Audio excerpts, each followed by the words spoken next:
Welcome to the Academic Woman Amplified podcast. I'm your host, Kathy Mazak, tenured full professor, mom of three, and firm believer that the culture of academia needs to change radically. Women are revolutionizing academia within institutions that were not built for us. If you're ready to reject the culture of overwork, kick guilt and overwhelm to the curb, and amplify your voice to make a real impact on your field without breaking down or burning out, you're in the right place. In the summer season of the podcast, we're busting the myth of the quote-unquote traditional path through academia by featuring the life stories of diverse academic women who have created success for themselves on their terms. Get ready to get inspired. Let's go. Hello, everyone, and thank you so much for joining me on this summer session of the podcast, which has been all about highlighting the academic life stories of people who have taken different paths. And by doing that, we are trying to normalize the idea that all paths are legitimate. We have been talking about paths that kept you inside of academia, people who have gotten full, people who have left and started their own business, people who do all kinds of amazing things. And we also can see their very legitimate, though varied paths. Today, we have for you an interview that will be our last in this summer session. After this episode, we will be on a little hiatus before we start our fall season of the podcast. And just to let you know ahead of time, we are planning for the fall season to be a combination of solo episodes and interviews like this. So don't worry, these episodes have been popular enough to definitely continue to have these types of life history, featured stories, and differing paths episodes. So we will be having more of them. But I am so excited to have you here today's episode with Dr. Adrianna Santos. Adrianna is a very special and amazing person, not just because of her work as a scholar activist, but also because she is one of the very few people who actually works in a tenure track position in her hometown. So you're going to get to hear Adrianna's story about growing up in San Antonio, how she left to study, came back, had multiple children during the dissertation writing process, and also in the very beginnings of her tenure track work. So you're going to hear us get to talk about all of that and more in this episode with Adrianna Santos. Enjoy. Okay, so excited. All right, so please introduce yourself with your name, your pronouns, your field of study, and what you're doing now. Hello, my name is Adrianna Santos, and my pronouns are she and her. My field of study is Chicano and Chicano Studies. I'm an assistant professor of English at a small HSI in South Texas with about 80% of the student population that is Hispanic or Latino, first-generation college students. So I'm very proud to work in my hometown. I was born in San Antonio. And I specifically teach Chicanx, Latinx literature and feminist and women's literature, as well as a number of other courses, but that's my primary focus in terms of teaching. Wonderful. All right. Well, I'm so excited because in these podcasts, what we're focusing on is different trajectories, different paths to kind of push against this idea that there's like one traditional path through academia. And one thing that jumps out immediately is like, you're a professor in your hometown. That must be like less than 10% of the professorate. It can say that. So I can't wait to kind of get to that part of the story. So let's just start out with, what were you like as a little child growing up in San Antonio? I was very shy, very quiet, kind of a bookworm. I was a small girl, an only child, which is kind of unusual in my family. My parents both came from big families, as well as grandparents. So yeah, being an only child, I have one other cousin who's an only child, but I think it really shaped who I am because I spent a lot of time like alone, a Mm-hmm. lot of time reading, writing. I spent a lot of time in my jungle gym in the backyard, imagining, fantasy worlds. Mm-hmm. And I also experienced a lot of bullying as a child as well. So I think that sort of shaped me in my early childhood experiences. Although I did have supportive parents and a couple of really good friends and amazing music teachers and drama teachers early on that helped me to kind of build my confidence and come out of my shell a little bit later. So I think as a child, I skipped a grade. I was pretty smart, but it was also kind of traumatic for me a little bit in those early times. So yeah, I'm really happy that I had an extended family that was really close. So that was nice as well. So when you were in high school, say, was there a moment where you kind of knew that you were like, okay, I think the next step for me is college? Or is that something you just kind of always knew? Or like, when did you know that college was going to be something you would do? I was very fortunate to have parents that were extremely supportive of education. My father did not finish high school. He got a GED and worked in a factory when I was growing up. But my mother did have a bachelor's and a master's degree in social work and education. And she was a social worker and then a special education teacher for many, many years. She retired in 2015. Oh my So gosh. Wow. So I think that education was just a really important value in my house, in my household. But I'm also the grandchild of migrant farm workers. So it's a very different kind of trajectory. And I really honor that history because the labor that they were doing is so important to the family's survival. And it's still such an important contribution to our society, this work that's often invisible, that basically feeds our world and that people don't necessarily see or honor. And so it's important for me to continue to talk about them and to celebrate them, the work that they did.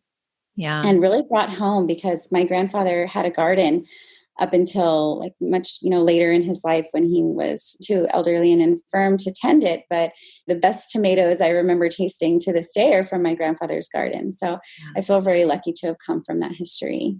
Yeah, that's amazing. So when you're thinking about so you're a bookish kid, you like to read, you're into theater, how did you pick your major? How did you know what you wanted to study?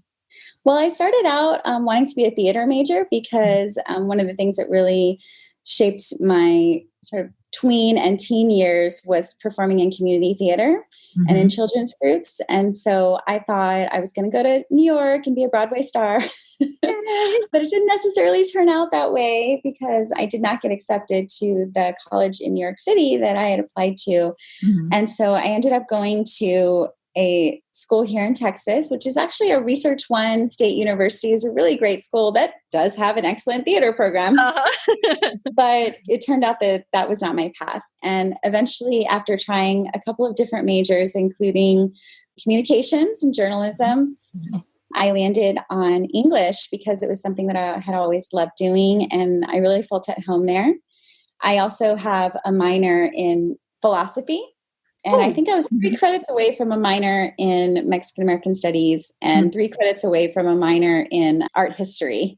Wow. So it sort of shows the kind of trajectory that I was in college. And I spent a lot of my time while I was there as well doing show choir. Fun. Yes, it was really fun. And so music has always been a really important part of my life, music and performing in theater. And I actually have still kept up, with performance studies to this day. I think the first paper that I wrote for an art history class was about Frida Kahlo. Oh, nice. Yeah, the famous Mexican artist, surrealist. Yeah, so it was really in college that the seeds of my interest in Mexican American studies and Chicano studies and women's studies really grew. Yeah. And I think a lot of it was shaped also by some adverse experiences that I had both in high school and college because there were several times when I was exposed to sexual harassment and sexual assault throughout all of that. Mm-hmm. There was a time in undergrad when my TA was harassing me, which led to, we have these small discussion like labs, right, of Right. 20 people. So it was a very uncomfortable situation. I stopped going. There was no one to turn to when I needed help in that class. And so, I ended up not doing well in Mm-hmm. that class. And that's just sort of one example, but it goes on. And I think once I got to graduate school, I kept hearing from more and more people, more and more women specifically, that they had similar experiences of rape and assault, even people, close family members Mm-hmm. that just never talked about it. Over the last, I would say, like 10 years, when Tarana Burke first introduced the hashtag #MeToo. Yeah. And so, throughout my entire education, it's been really important for me to look at violence and trauma studies and to really think about ways that I myself, as a survivor, could also incorporate that into research and into academia, and then as well in community work. So I've worked at rape crisis centers. I was an advocate for CASA here in San Antonio for a while. And so it's just really important for me to continue to advocate for survivors and to really think about how we address trauma, collective trauma, racial trauma, and gendered violence in academia. Do you think that that's like, I feel like that's kind of this dirty secret that's not a secret of academia, right? So how did you like tap into or find other people who had had that same experience as you? I think that it came out, interestingly enough, because this is where my work went, in cultural production. Mm-hmm. So when it came to like reading other narratives or fictional accounts, rape narratives specifically, or poetry. Mm-hmm. I was in a spoken word group of women of color when I was in graduate school. Mm-hmm. And a lot of us talked about violent or traumatic experiences in our past. Mm-hmm. And so, there's a lot of performance, Chicano performance, that really focuses on these kinds of issues, both within the home and structurally in terms of like systemic violence, the violence at the border. So I think it's sort of everywhere in cultural production. Yeah. And it's really important for us to really look at that and to see like how our art is reflecting a reality, and then how it can also provide a space for healing for audience members and for the people who are making the art. So that we have this like collective space of healing through cultural production. Yeah, that sounds like it's such an interesting way that your academic work and your personal experiences and all of this kind of came together. And I think sometimes like maybe in English and cultural studies and like there's more room for that, but there's a lot of like pretending we don't have bodies in academia that I think is part of perpetuating a lot of those kinds of that kind of violence that happens inside the institutions, not just that we bring it from our communities, but that keeps happening inside of institutions. Yeah, you're absolutely right. I think it is the violence of colonization. It's the violence of enslavement. Mm-hmm. And these legacies that really they're just in every institution. Yeah. And so we absolutely have to look at it as a structural problem on all fronts. Mm-hmm. So I'm thinking about, you were an undergrad, you graduated, and then you went to graduate school. I want to know about that, like the decision to go to graduate school. Did you have a mentor who said like, hey, you would be really great in graduate school? Or how did that happen? Yeah, that's a great question. I have several people who are very inspirational for me as an undergrad. One of them is Lisa Gonzalez Sanchez, and I took a class with her called Latino Literature and Culture in the English program. And her specific focus was on Nuyorican literature and the Puerto Rican diaspora in New York City. And so it was through her that I first was exposed to the fact that the Latinx population is heterogeneous, that we have so many different communities and so much of a diversity of experiences within the Latino community, Latinx community, because I was very sort of insulated in a Mexican-American kind of experience in San Antonio, which is amazing. It's so culturally rich, but also it's a very colonial space as well. And being originally indigenous territory of Coahuiltecan native, and then being colonized by Spain, and then becoming Mexico, and then shortly after the short-lived Republic of Texas, and then obviously the Union versus Confederacy contested space. And so, it's a very old town with a lot of history, but it's also a complex kind of a history. But I did feel very at home here in that we have a very large Mexican-American population. It was just a big eye-opener to me in college to see that there was so much more out there.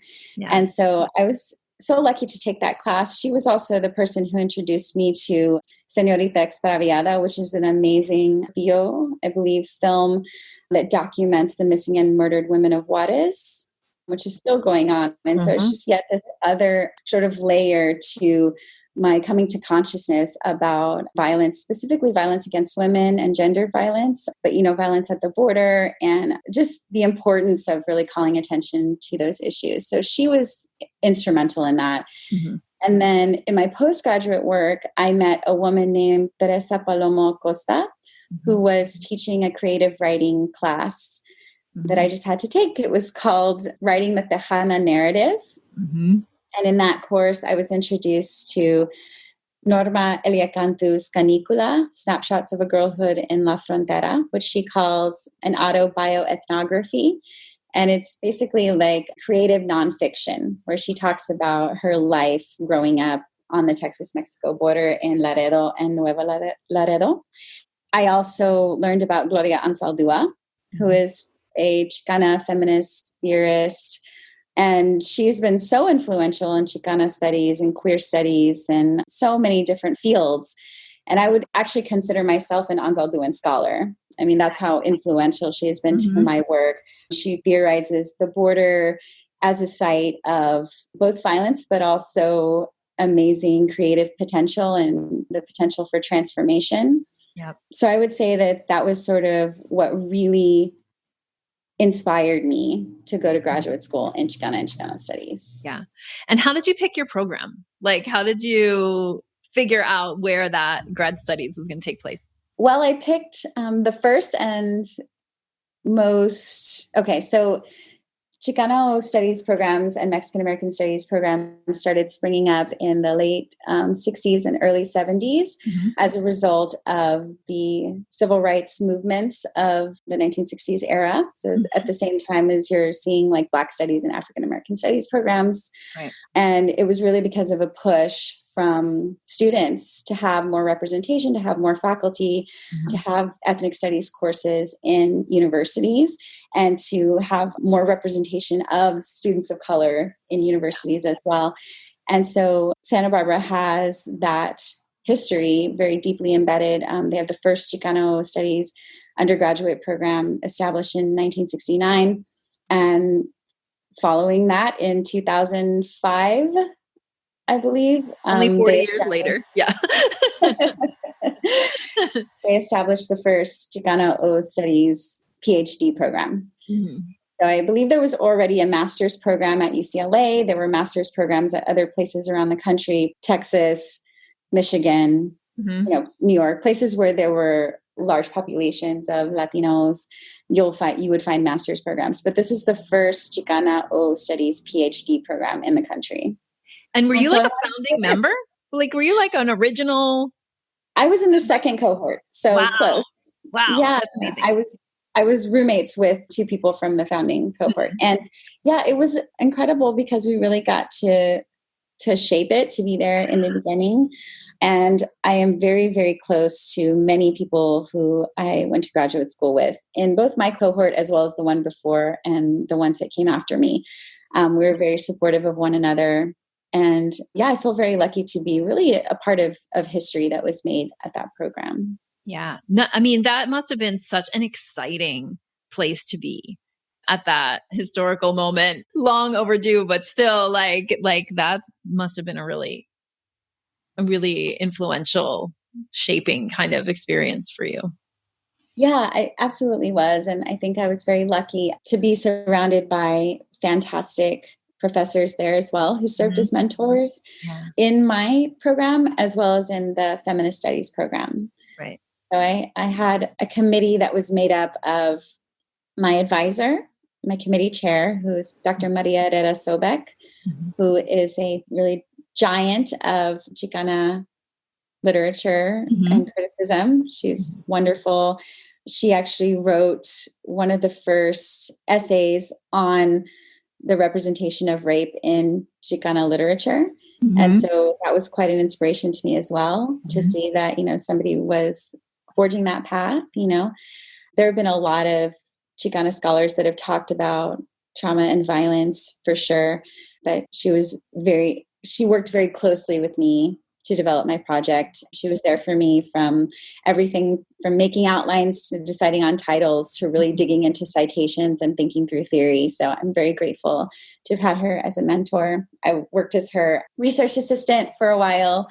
So I'm very thankful for that. And then I also had an incredible mentor from the feminist studies program, Dr. Jacqueline Bobo, who is a cultural critic of Black women's filmmaking and film. So she was an invaluable resource for me as well, and incredible mentor.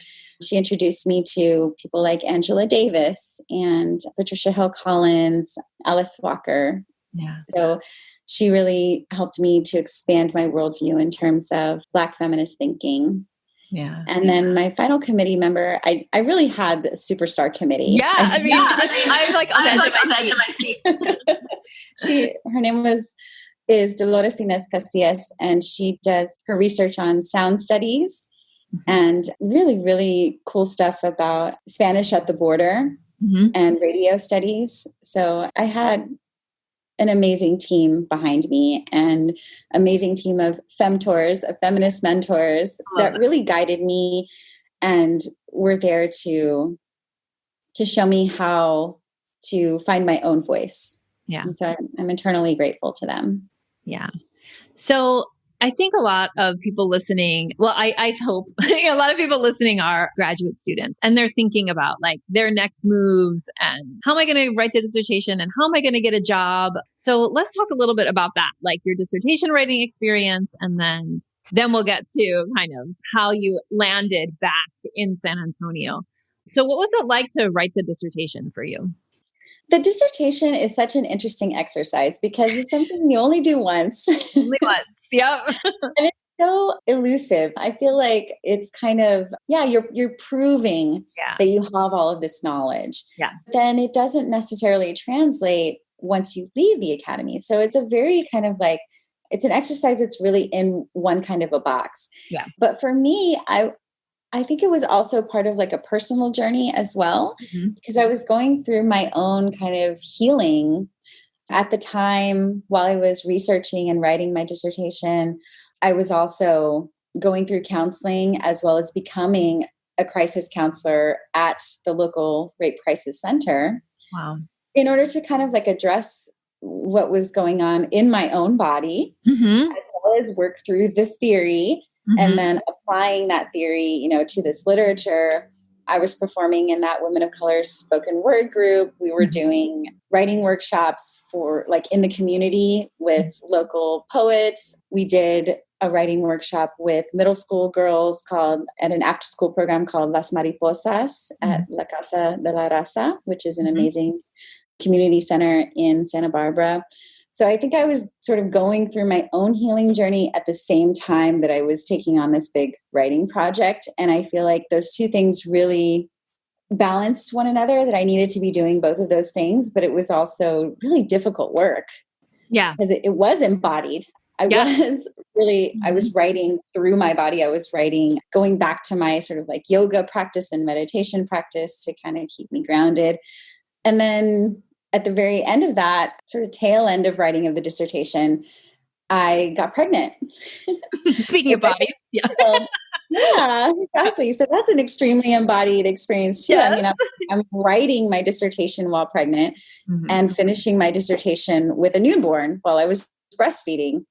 So Wow. my body is very much sort of centralized in that experience. So yeah, I love to write, but growing up, writing was always something that I did alone in isolation.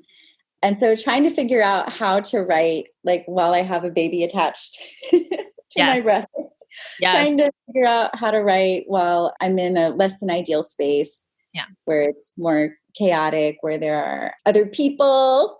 Yeah. Because I have a stepdaughter as well as my partner. And then for a short time, when I was at the tail end of writing my dissertation, we moved back in with my parents, for the help with the childcare, as well as just being close to family because I had a new baby. And then because I was sort of out of time at my institution, I could no longer afford to live in sunny Santa Barbara, which is a very expensive place to live.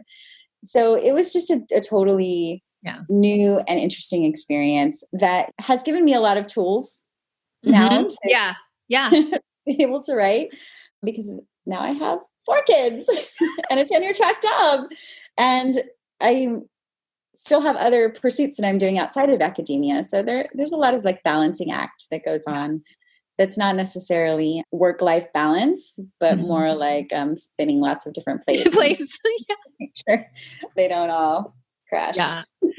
So I want to just go back to something you said, which was that writing was always something that happened when you were alone. And I think that one of the things about motherhood that for me has been frustrating is that even though I'm an extroverted person and I love to be with people, the fact that I am like never really alone anymore for the rest of my life is really changed my writing practice. Like it really changed. Like, and so I tell people like a lot of times, like when I'm coaching, I'm like, you have to understand that whenever you have a life disruption or a life change of any kind, a disruption is negative, but like a change of any kind to your life, your writing is going to change too. And your relationship to writing is going to change too. And so that like figuring that out, I think is way harder. That like, how do I write now that I never have a moment to be alone with just my thoughts? Like that is hugely difficult. And the fact that you did it during the dissertation, I think is also very telling about your resilience and your love for writing because you did it anyway. Yes. And I think writing used to be a little bit more like just therapy or just creative. And then in graduate school, becoming professionalized, it becomes much more methodical. Yes. And, there's like this product that you're supposed to come out with, right? So I think my relationship to writing has changed in that it has expanded. And unfortunately, a lot of the early sort of creativity or therapeutic part of writing was pushed out for many years. And so I've had to find that again, I think in the last maybe 2 or 3 years to really come back to it, because I put it on hold for a while to get that dissertation out, to pump out the publications in the first couple of years of the tenure track, to, kind of secure that publication pipeline. So it's been a struggle to get back to what really made me love writing in the beginning, which was creativity and self-expression. And yes, so I think I'm always looking at how writing is being used in those ways. Yeah. I really have to remember that I need that as well. Yes. I mean, the other thing too about writing, I think in grad school is that it's performative in the bad way, right? In like the way that you have to perform to be somebody who, not somebody who you're not, but somebody who you're like trying on as a character for yourself, right? This scholar, authority, like whatever, like you're still developing who that person is, yet you must write like from her voice. And so it's like, that's why I think too, the dissertation is such a, like you're saying, it's like its own little thing because it's you performing like, see me now, I'm a scholar, but you never ever will write that way again. Like your book that you're working on now is not going to sound like that. There's no way, Yeah. I think you're really hitting something on the head there. I think I had the mentality of the fake it till you make it. Sure. Whereas now I'm more in the camp of what Maya Angelou would say, do the best you can until you know better. Then when you know better, do better. Yes. And so I really feel like I've moved over in that, I'm always constantly learning. I'm always wanting to do better. And so I'm just doing the best. And it's an endless journey. It never ends. It never. Yeah. When you're doing decolonial, anti-racist, feminist work, it never ends. Yeah. We've never reached the end point. We are never the pinnacle of, of where we want to be in our society. We have a lot of work to do. Yeah. 100%. So I want to hear about okay, so you do you have the baby, you write the dissertation, you get the PhD. What was your experience on the job market like? Yeah, I didn't walk in my PhD ceremony. I didn't either. Because I was 9 months pregnant with twins. That's not the reason I didn't walk, but wow. Travel was not really possible at that time. And I was also adjuncting. Well, it was more of like a lecturing position because I was teaching 5 courses at the same university with healthcare, thank goodness, because those babies were coming. Yeah. But the 2 years leading up to that, because my first child was only 18 months, I think 18 or 19 months when I got pregnant. And it was kind of a struggle leading up to that. I had applied. I went on the job market ABD with a newborn while I was writing, and then went on the job market the next year, and then the next year again. So I was on the job market for 3 years. Wow. And it was in I had several different universities that were interested, but I never quite made it to the final round, but it just so happened that the university that I was lecturing at, a tenure track position opened up because we were going through downward expansion. So we were originally a commuter campus where we only had junior and senior, like upper division classes. Okay. And so during downward expansion, there was a lot of hiring. I think we probably hired 50 faculty that year. Wow. And then the next year as well, another 25 or something like that. And so there was a lot of opportunity at the university. And obviously there was opportunity for what I was teaching because I was teaching 5 courses, so they needed you. I ended up being an excellent candidate, obviously, for the position. And so it worked out. Yeah. And I'm teaching in the city that I wanted to teach in with the population of students that I wanted to teach in. The university is on the south side of the city, which is an historically Mexican-American population. It's an underserved area of the city. San Antonio happens to be one of the most segregated cities in the United States. Unfortunately, there's a lot of income inequality in the city. But my mother's family grew up on the south side. We lived with my tia and tío, my aunt and uncle, about a mile away from campus where I work now until I was about 5 years old, and continued to visit them all the time. We were there every weekend, every other weekend to visit, and my other extended family on the south side as well.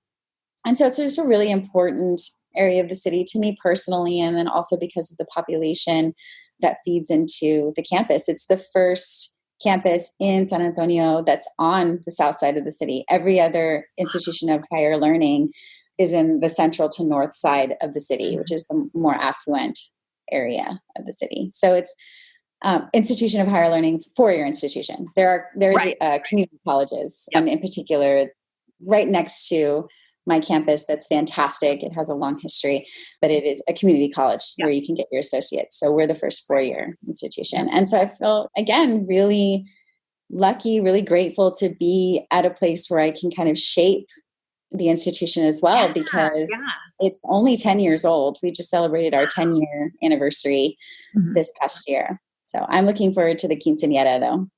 Oh, yes. Oh, are you that needs to be a big deal. I'm going to make it a thing. It's but I'm going to make it a thing for sure. Definitely. I also am the advisor for the Mexican American Student Association. Oh, you got there. So we definitely bring the culture and bring the social justice focus in terms of the student population. And no, that's fantastic. So, okay. So a lot of people are sitting and they're listening and they're like, wait, she had a baby while she was dissertating, and then she had twins when she was Like, so here's the thing I say a lot, right? I'm like, why as a mom, like as a woman and a mom, like, why do I need to do the most like harried, stressful part of my career at the same exact time that I'm also having small children that don't sleep?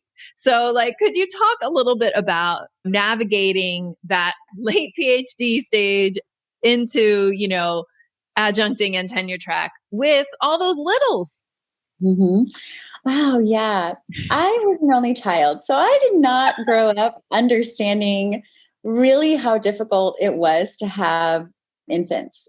Just to be honest. And so the first time I had a child, I was very naive about what it was going to look like. And I thought, this is a perfect time to do it. I'm a graduate student. Like, I don't have a tenure track job yet. I'm like, just writing. Yeah. I'm just writing. Yeah. I can go live with my parents. So yeah, it was a lot more difficult than I thought it was going to be, but it was a lot more fulfilling than I thought it was going to be too. Yeah. I mean, just to watch that child grow. And then I decided to do it again 18 months later. So I guess it wasn't that bad. And also I had an amazing experience leading up to getting pregnant. So I had a talented, funny, smart, awesome stepdaughter. So I saw she was 4 by the time she came to live with us. But, I just fell in love with her. And I thought, this is something I want. I wasn't sure, when or if I wanted to have kids, but I think definitely after she came into my life and I was married to my husband, who I love deeply, I thought, yeah, I think I want to do this. Plus I had these amazing examples of what motherhood in academia could look like, because one person in particular really showed me that you could do that with grace and with power. And she was amazing. She brought her babies to campus. She continued to publish. She was awesome. She took her leave, but she came back strong. And, she was just a really great role model for me. And I also saw community activists, queer parents that were rocking it, that were bringing their children to protests, and I just thought, wow, these mothers are showing me examples of motherhood that are just awesome. And I think I can do it, maybe not perfectly, but yeah. And then the twins thing, I didn't expect to have twins. I thought I was going to have 2 kids, right? Just one more kid. And my stepdaughter was living with her mother at the time in California after we moved back to Texas. So it was just me and John and the little one. After we moved out of the house, with my parents, and we had our own apartment, it was just the 3 of us. So, that's cool. It was actually kind of lonely, right? There's not enough people here. We need some more people. Let's add 2. But yeah, it was kind of a shock. And, when we found out, we were so grateful. My husband actually dropped to his knees and we were both like crying and bawling, just like, oh, what a blessing, right? Right. Such a blessing. And then they came and I started drinking coffee again because there literally was no sleep. I don't think I slept for 2 years, I had them who were, they were such tricksters because they would never sleep or eat at the same time in the beginning. They were on completely different schedules, which meant that I just never slept. Yeah. There was a time when John and my husband tried to do the thing where he would stay awake with them sometimes and then I'd stay awake with them sometimes. But then it turned out that I had no adult interaction at all. So I started to feel really isolated. I was like, we can't do this. Like I need to be awake at the same time as you sometimes. Yeah. So yeah, it was fun. And I went back to work as well, like 6 weeks after I had the kiddos. So with working and the 2-year-old and the twins, I had a lot going on. Plus I had to get out a couple of publications too. Yeah. So it was a lot. People sometimes ask me like, how did you do it all? I'm like, I don't know. It's all a blur. I have no idea. I think for like with I can't imagine the reason I'm laughing and stuff with the twins and the sleeping is that like I've only had one at a time, but the hardest, like absolutely the hardest part, and not like as a person, but also as an academic, was the lack of sleep part, because it's like you're on perpetual foggy brain and crying at the drop of a hat is the other thing too. And maybe there's hormones that are causing the crying, but a lot of it is just you couldn't sleep. So of course you're exhausted. Yeah. I mean, Yeah. I would get to the point where I'd be pumping in my office Oh, and I would get sort of hypnotized by the sound of the breast pump. And I would think it was sort of talking to me. It would yeah. be like, wake up, wake up, wake up. They would just say like this, it Yeah. would have rhythmic sound. And I'm like, I swear it's saying something. It's like in like this crazy la la land. But, on the other hand, there's something so magical about twins too. It's like watching them interact with one another. I had a very, very good friend growing up who we sort of looked similar to one another and we were super, super close. And we used to pretend that we were twins. We would fantasize about being a twin. So then I felt like, wow, I get to be a twin mama. So that was pretty cool. And I also, throughout the course of both of my pregnancies, was connected with some amazing midwives and doulas. These birth support people, lactation consultants who just completely broke open my heart and mind in terms of birth and parenthood and just everything having to do with like women's health. And that has really inspired me in a whole other direction that I didn't know was coming, but that makes complete sense to me, which is birth work. And so I had originally started training to be a doula before I got the job, the tenure track job, because I thought, well, hey, if this isn't going to work out, I love this. Maybe I could do this. And I got the tenure track job. And so I put that on hold. But now it's been 4 years. I'm going into my 5th year in the fall.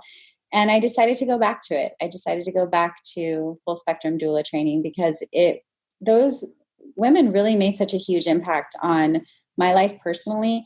And then when I did childbirth education classes and I started doing more research about the birth world and realized the staggering inequity for birthing people, particularly for Black birthing people and for queer and trans birthing people, for disabled birthing people, and just how really our structure enacts violence upon those communities and that the stakes are really high. I mean, people are dying at much higher rates, particularly in Black communities, and it can be prevented. It could be prevented. We really need to look at the respect that we are giving to birthing people. So that's the new direction, maybe the new old direction that my life is taking that I never would have thought would be a path for me. As I said earlier, being an only child, I didn't have many models of like what birth and parenting looked like. But I do have one memory of my mother miscarrying when I was about 4 and how, sad that was that she went to the hospital, but then didn't come home with my sibling. And that sort of has stuck with me, I think, my whole life, that feeling of like loss or longing, like there was something missing. But now as an adult, I think about how many women go through miscarriage and then don't talk about it. There isn't like a space in society for us to talk about loss as well and the grief that kind of comes along with that. For people who are going through abortions, or there are even death doulas, just people who support people through these transformative transitions in their life, and just how important that work is. And I don't know, it might turn into my next academic book project, or it may be something that I do concurrent to my academic job. I haven't quite figured all of that out yet, but in this training process, I'm really feeling inspired yet again towards transformation and healing. I love how you have these, you have this other thing that's not traditionally considered like one of the acceptable, possible other things that academics do, but it is so enriching, right? And when we do things outside of that very restrictive academic thing that we do, which also can be creative and wonderful and whatever, but when we do things outside, it reminds us that we're whole people, and seeing connections between different types of professions, I think can only enrich either one and both, and really can become something really amazing and transformative and helps you think in a way that you've never thought before. Yes, I feel that completely. I have this real desire to root deeper into my ancestral history and to really, call in that ancestral wisdom and to honor that. And I think that a lot of the work that I'm doing with the full spectrum doula training, as well as decolonizing literary trauma studies, all has to do with this excavation of the past and to celebrate this ancient ancestral knowledge and to think about like radical transformation. When radical means rooted, when radical really means traditional.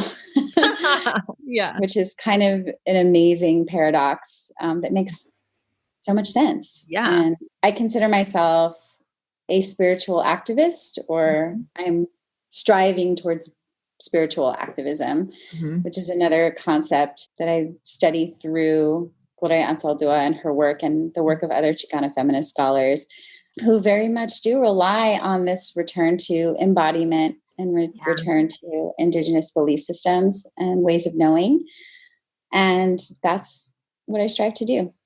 Well, I think that that's a lovely place to end this brief academic life history and really just life history. Like, I feel like it was really lovely. So thank you so much, Adrianna, for being on the podcast. And it was lovely talking to you, as always. Thank you so much, Kathy, for all the work that you do. I'm so appreciative. Well, I'm, just so glad that the internet brought us together. The internet can be like this crappy place, but also it can lead you to these like amazing relationships, which I think we have to keep remembering that.